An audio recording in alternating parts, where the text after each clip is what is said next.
આજે 1 જૂન એટલે કે વિશ્વ દૂધ દિવસ તરીકે ઉજવવામાં આવતો દિવસ છે, જે અમારા ખેડૂતો માટે ખૂબ જ અતિ આનંદની વાત છે।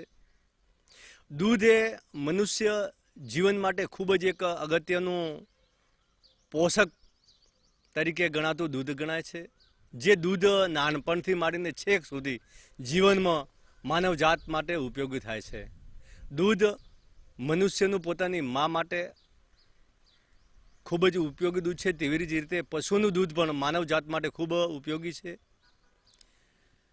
અમે ખેડૂતો આ દૂધનો વ્યવસાય થકી શ્વેત ક્રાંતિ થકી આજે પગભર થયા છીએ, જેમાં અમે પૂર્ણ શ્રદ્ધા અને વિશ્વાસથી આ પણ એક ધંધો કરીએ છીએ, અને જેમાં અમે દર મહિનામાં 3 દિવસ દૂધને ઘરે રાખીએ છીએ, અને જેમાં અજવાળી બીજ જે અમે નકળંગ ભગવાનની પ્રસાદ ધરીએ છીએ, અજવાળી 14 જે અમે અમારા કુળદેવી માતાને એનો પ્રસાદ ધરીએ છીએ, અને બીજી અમે પાળીએ છીએ અંધારી 11 જે અમારા પૂર્વજને અમે એનો પ્રસાદ ધરીએ છીએ।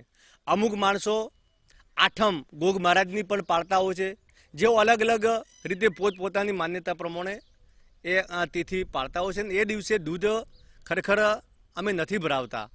અમારે 3 તે આવે છે, અમે વર્ષોથી પાળા છે, અમે ઘી કરા દૂધ કરા એ દૂધ અમે બહાર ભરાવતા નથી।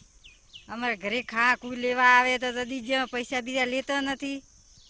બીજરું નહીં ભરાવતા, 14 નહીં ભરાવતા અને 11 એ દૂધ વાપરા। કોઈ ઘરે આવે તો એને એના પૈસા નહીં લેતા।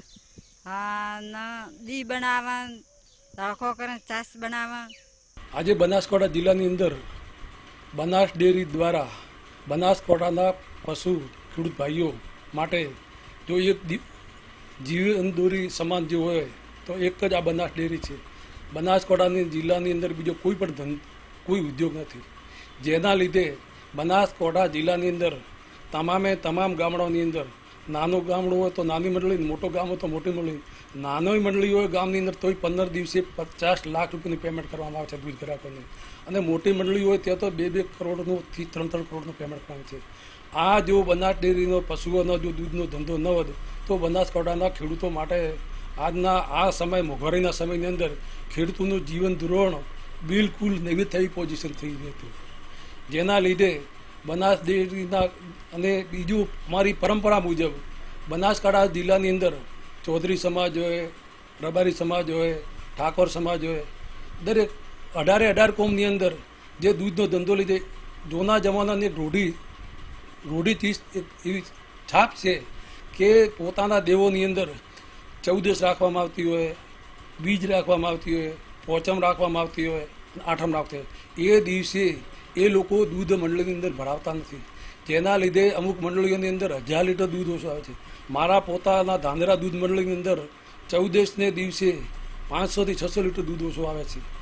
આ જે દૂધ લોકો પોતે પોતાના દેવોને જે ચડાવી અને પોતાના આડોશી પાડોશીને પણ દૂધ આપે છે, એમનું દહીં બનાવે છે, ઘી બનાવે છે, છાશ બનાવે છે, અને જે પણ જરૂરિયાતવાળા માણસો હોય એ લોકોનું પણ આડોશી પાડોશી બધાને પણ એમની વહેંચણી કરવામાં આવે છે। આ વર્ષોથી પરંપરા મુજબ આ તે બધી રાખવામાં આવે છે।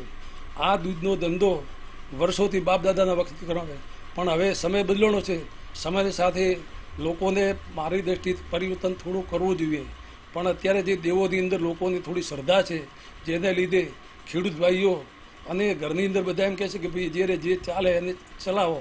આ પોઝિશનની અંદર આજ બનાસકાંઠા જિલ્લાની અંદર જો આ બનાસ ડેરી ન હોય તો આ બનાસકાંઠા જિલ્લાના ખેડૂતો માટે જે આજનું સારા કપડાં કે છે, પોતાના ખાવાની સારો વ્યવહાર થઈ રહ્યો છે, આ 15 દિવસના પેમેન્ટને લીધે બજારની અંદર ખેડૂતો જાય અને વેપારી એમ કહે કે ભાઈ તને 1 તારીખે અગર તો 16મી તારીખે તને પેમેન્ટ આપશો તો તું ઉધાર અમને આલે, તો બનાસ ડેરીને લીધે જ આજ ખેડૂતોને ઉધાર આપવામાં આવે છે।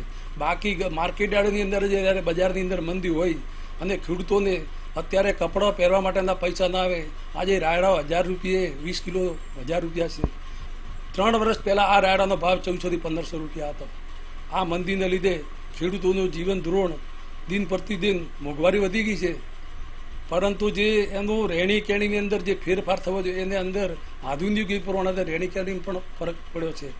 તે લોકોને અવનવું કઈ રીતે પહેરવું, ખાવું પીવું એ સારું ખાવું જોઈએ. આપણે માનીએ છીએ ખાવું જ જોઈએ સમય પ્રમાણે મહેનત કરે તો, પણ આ મોંઘવારીની અંદર જેવો ધારે એવો લોકોને જેવો જોઈએ એવો સુખાકારી ત્યારે થઈ શકે એવી પહોંચી મને નથી લાગતી.